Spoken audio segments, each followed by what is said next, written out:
Sometimes chest pain is a sign of a heart attack or other cardiac emergency, and sometimes it's just acid reflux.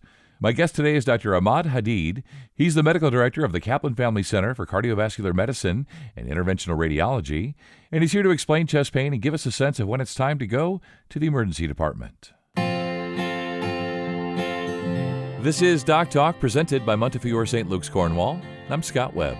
Doctor, it's nice to have you here today. We're going to talk about chest pain. You know, folks have chest pain, and maybe sometimes that means something, and sometimes it doesn't. Sometimes it's more, severe than other times, but that's why we have experts to kind of sort all this out for us. So let's start there. What are maybe the most common causes of chest pain in adults, and how can people maybe tell the difference or tell which types are more likely to be dangerous?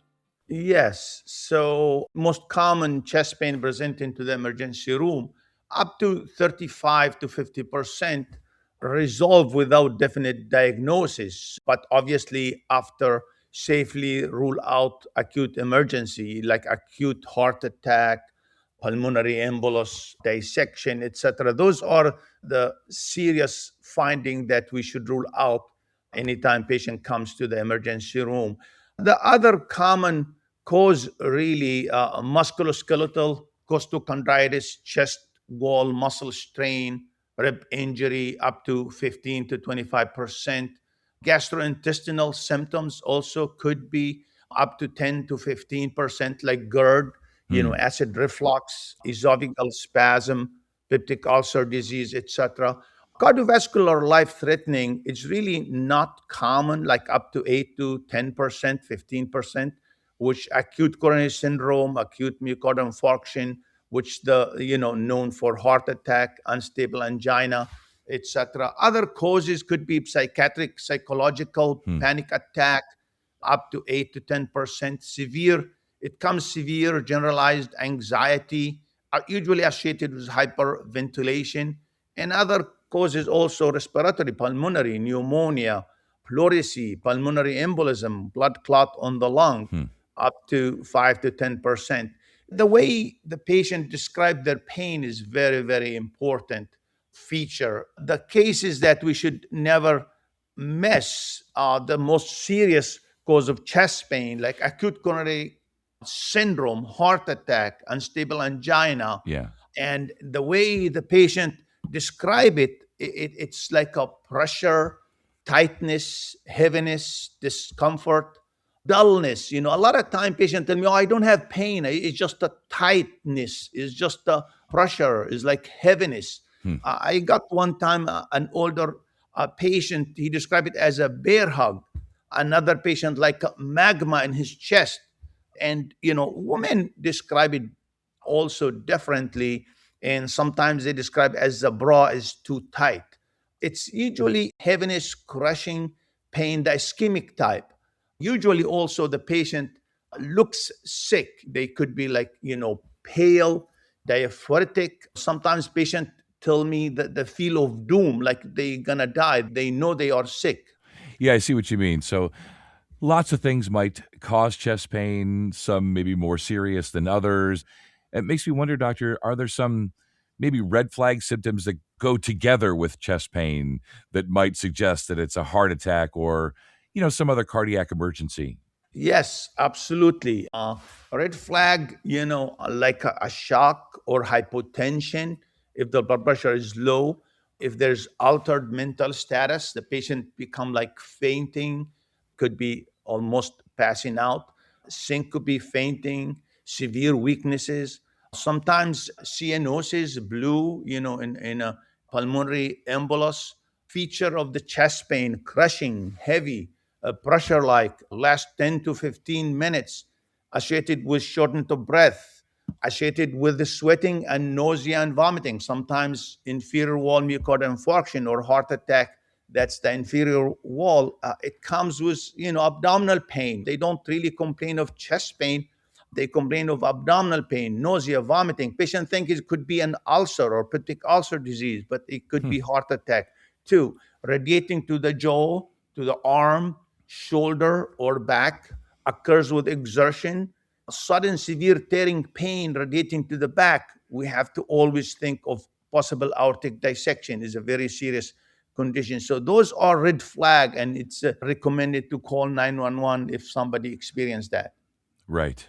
Get to the ED as quickly as possible. And then, along those lines, doctor, how do docs in the ED rapidly, obviously time is of the essence, rapidly evaluate chest pain, whether blood tests, ECG, imaging, Yes. and how reliable are those tests at ruling out a heart attack? Yes. So obviously, after the emergency room staff see the patient, evaluate the patient, take vital signs.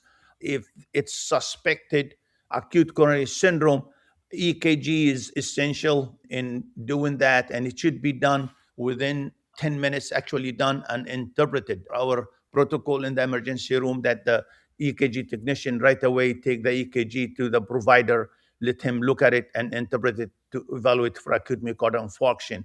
It is very good. It's very sensitive, not 100%. We have to look at the whole picture, obviously. And nowadays, we're lucky with the blood test, the troponin. We have high sensitivity troponin, very sensitive to myocardial necrosis, heart attack, and it comes quick and it helps. Hmm. Also, we usually do a blood count for anemia, Yeah. infection, electrolyte, renal function. We do chest x-ray for pneumonia, for pneumothorax, for a pleural effusion, cardiomegaly. These are kind of like a basic workup. We do that on almost all patients to orient us and give us more information about the chest pain. Yeah. Right. So you're listening to patients, provided they can tell you what's going on and what they're experiencing. Got some tests trying to rule in or rule out, it being a heart attack. Yes. So let's sort of rewind a little bit, doctor. Like, how do we avoid ending up in the ED with a potential cardiac issue or heart attack? Like, are there some lifestyle changes, diet, exercise, that kind of thing? Maybe even just getting better sleep, for example. In other words, like, how can we reduce the chances of having heart related chest pain and the risk of cardiac events? Like, what can we do to help ourselves?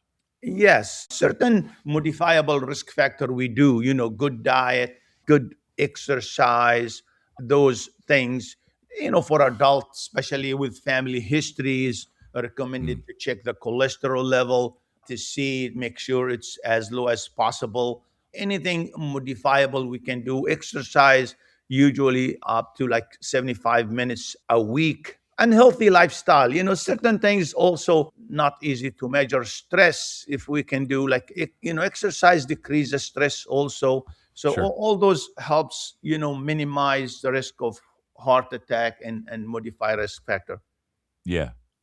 Right. So knowing our family history, doing something about it, modifying the risk factors, eat better, exercise more, quit smoking, all of that. Good stuff today, just to understand like when we should be concerned, when we're not. Of course, if we're concerned, call 911, get to the ED.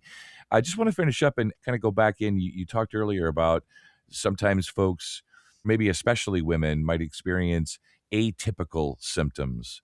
So maybe Yes. you can just give us a better sense, like we don't want to dismiss these symptoms and say, oh, it's probably GERD, it's probably this, because we know time is of the essence here to save folks. So what are some of the atypical symptoms? Yes. So a high yield presentation note that high risk patient should have a low threshold for EKG and troponin testing. This is where it's very important not to miss atypical presentation as woman, an older patient with diabetes, they may have a different presentation. Some patients they may present without chest pain altogether. So those people who have to be aware. I do STEMI on call and I serve here in St. Luke's. Like a month ago, we got a patient with just abdominal pain, as I said, abdominal pain. And Yeah. she's Spanish speaking, ended up having a heart attack, and we have to take her to the cath lab to open the blockage. Those atypical presentation, very important not to miss. Also, I should point out sometimes patient can have pain out of the chest. They can have jaw pain, as I said earlier, shoulder Hmm. pain, neck pain, abdominal pain. They may have that and can still be a heart attack, obviously. Yes, so Yeah. we should have a high suspicion of that. In the last 20 years we saw a trend inpatient admission to the hospital. Really, we are lucky to have high sensitivity troponin that Mm, is very, very sensitive to detecting myocardial injury or necrosis in a patient of heart attack. And nowadays, we're utilizing that like a expedite protocol. In the emergency room, we can do like two blood tests, and if they are stable, negative, or downtrending, we feel good about sending them home to have outpatient follow-up. The other trend also, we found that demographic difference in the evaluation of patient. Looking at the data, women and Black adult frequently experience longer wait time to be evaluated by a clinician when mm. presented to the ER than white male. So, we should be aware of that differences, and we should try to narrow the gap. Yeah, no doubt. Narrow the gap. And for all of us, if we have the risk factors, if we have either the sort of expected traditional, chest pain or something else and something doesn't feel right, get to the ED.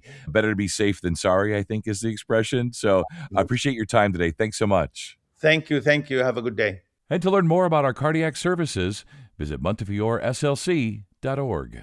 And if you found this podcast to be helpful, please be sure to share it on your social channels and be sure to check out all the other Doc Talk episodes. This has been Doc Talk, the podcast from Montefiore St. Luke's Cornwall Hospital. I'm Scott Webb. Stay well.